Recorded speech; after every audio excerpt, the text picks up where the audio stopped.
ମାଉସୀ କଣ ଛିଡା ହେଇଛ ସଖୀ ଖଣ୍ଡେ ଭଳିଆ କିଛି କାମ ନାହିଁ କି? ଆଜି ସଂକ୍ରାନ୍ତିରେ କଣ କାମ ଅଛି? ଗୋଟା କଥାବାର୍ତ୍ତା ହଉଥିଲୁ ଗୋଟେ ଜାଗାକୁ ଯିବନି ଆଉ। ଆଉ ଚାଲ ନା ମନ୍ଦିର ଯିବା ବୁଲି ବାଲି ଆସିବା ଆମ ସାଙ୍ଗରେ। ପଇସା ପତ୍ର ଆମ ପାଖରେ ନାହିଁ, ଖାଲି ଖାଲି କେମିତି ଯିବୁ? ଚାଲୁ ନା କଣ କେତେ ପଇସା ଲାଗିବ ମୁଁ ଦେଇଦେବିନି ଖର୍ଚ୍ଚ। ଆଉ ଯିବା ମନ୍ଦିର ବୁଲି ବାଲି ଆସିବା, ପ୍ରସାଦ ଖାଇବା, ଠାକୁର ଦର୍ଶନ କରି ଆସିବା। ଆମେ ଘରକୁ ପିଲା ଛୁଆ ଭାଇ କିଣିକି ଆଣି କିଛି ଆଣିବୁନି। କିଣା କିଣି କରିବା ପାଇଁ ମୋ କତିରେ ଏତେ ପଇସା ନାହିଁ। 200-400 ଟଙ୍କା ଅଛି, ଖର୍ଚ୍ଚ ବାର୍ଚ୍ଚ କରିବା ହିସାବରେ ହବ। ଆଉ କିଣା କିଣି କରିବା ପାଇଁ ମୋ କତିରେ ଏତେ ପଇସା ହବ?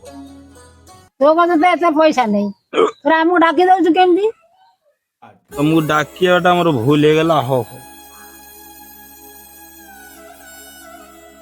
ପିଲାଟା କହୁଥିଲା ଭଲ କଥା କହୁଥିଲା, ତୁ ତାକୁ ଏମିତି କଥା କହିଲୁ ପଳେଇଗଲା ସେ। ଏ ପୁଅ ଶୁଣ ଶୁଣ ଶୁଣ, ମାଉସୀ ଯିବେ ବୋଧେ, ଯାଉଛି ମନ୍ଦିର ଟିକେ ନେଇଯାଇ ମାଉସୀକୁ ଟିକେ ଠାକୁର ଦର୍ଶନ କରି ନେଇ ଆସେ।